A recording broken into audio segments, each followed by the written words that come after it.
Today we have come to the north coast of Cornwall to look at Chapter 12, the Nuns of St Mawgan. When Wilkie Collins came to St Mawgan, it was just a few cottages, he said, a church and a lovely stone bridge which crossed a river of sand and pebbles.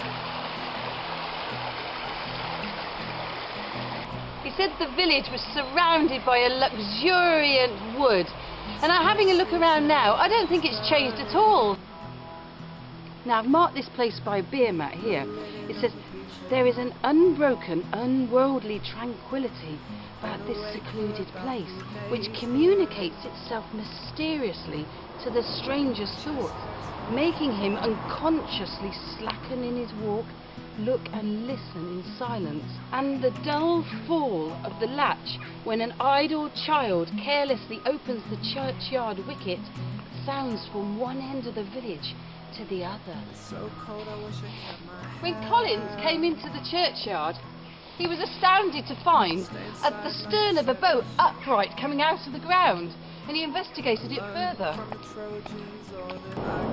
Inscribed on it appear the names of 10 fishermen of the parish who went out to sea to pursue their calling one wintry night in 1846.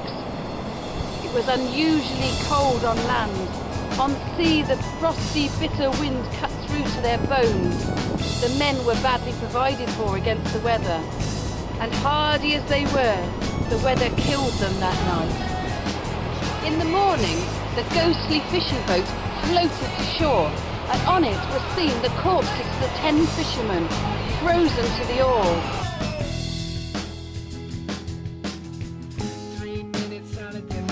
But now the boat's no longer here. Whether this is the wood made from the boat, I don't know, but we've got Jacob Williams, David Roberts, Owen Hughes, Thomas Collins, Charles Thornley, Richard Cutler, William Lloyd, William Elliott, Thomas Brown, and the mysterious Jenny, who's got no surname, or maybe that was a surname. But behind here, is this the old anchor from the boat? What Collins was most interested is the mystery behind these gates. This house has got such an amazing history. They had priests during the Elizabethan times who hid in a space large enough for a man to stand up in for 18 months to hide from being burnt at the stake. But one priest wasn't so lucky, and in fact, when Collins was here, he said they kept a skull of a priest here who had been burnt at the stake. During the French Revolution, a group of Carmelite nuns in France were in danger of persecution. So they came to England and were given Lanherne House by the Arundel family. This house, Lanherne House, has never had a Protestant owner.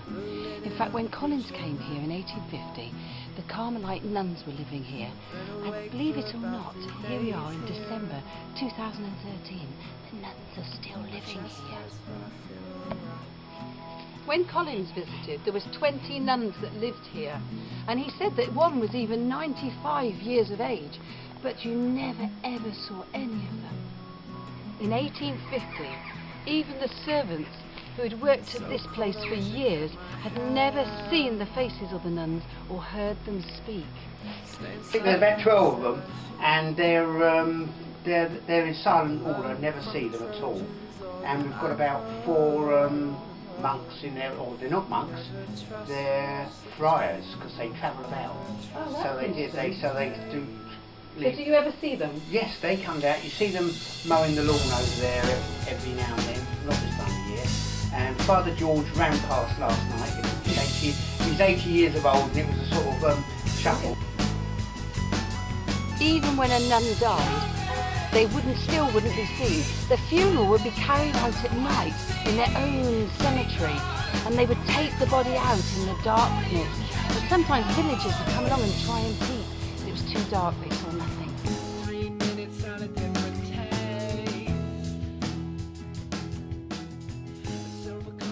Wilkie Collins gained his information from the priest that was living here then. He said he could not bear his life of solitude and loneliness and could not wait to be relieved of his job. Collins also found out that in their chapel they had these beautiful jewelled chalices which at the time, 1850, were worth £1,000. That would be, each one would be worth £50,000 in today's money. That no traveller that knocks on the door of the convent will go away without some bread and some water and a penny for his time. But he told the story of the kindness of the nuns when a girl of 18 arrived at the convent to become a nun. The nuns believed she was far too young, so gave her a 1-year probation period. After that 1 year, they still weren't convinced, and they gave her another year's probation, but the girl was still determined. And in the end, they let her in, and the girl was never seen again. After walking back from St Mawgan, Wilkie Collins came to St Cullen Major, where he stayed the night at the Red Lion pub.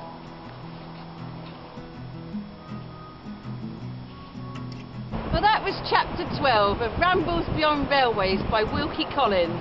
And I'm going to be leaving my Walking with Wilkie card.